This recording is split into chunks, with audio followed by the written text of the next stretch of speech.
네, 당장 오늘 자정부터입니다. 어떻게 되는 건지 취재기자와 짚어보겠습니다. 박민규 기자가 나와 있습니다.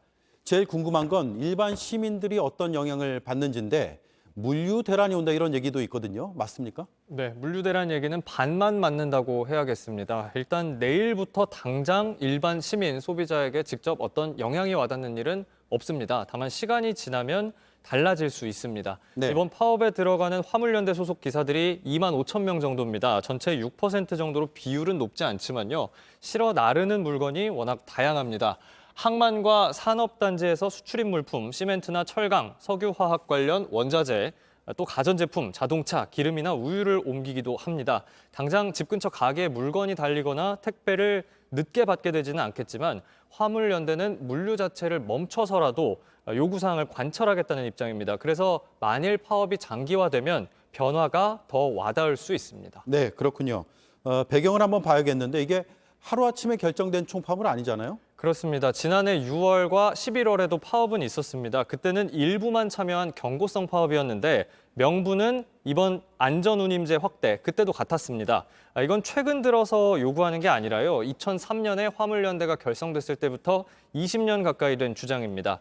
5년 전에 벌어진 경남 창원 터널 트럭 사고를 많이 얘기하는데요. 화물차가 과속했고 과적했습니다. 3명이 당시 숨졌습니다. 네. 이런 일 막으려면 인건비, 기름값 포함해서 적정 운임 보장해줘야 한다는 게 화물차 기사들의 주장입니다. 그런데 이대로라면 6개월 뒤에 제도가 사라지니까 이번에 어떻게든 지켜내겠다는 분위기입니다. 네.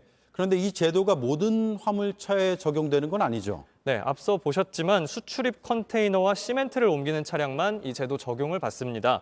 전체 5% 정도인데 이번 파업에는 다른 차량 운전하는 기사들도 참여를 합니다. 제도를 계속 유지하고 또 적용 대상도 전체 화물차로 넓혀야 한다고 주장합니다. 네.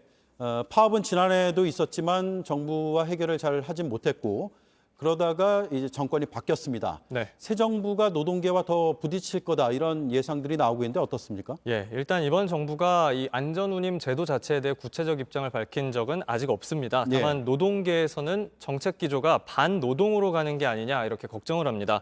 국토부가 오늘 오후에 늦게 내놓은 자료 준비했는데요. 제목부터 불법 집단 행동, 엄정 대처 이렇게 되어 있습니다.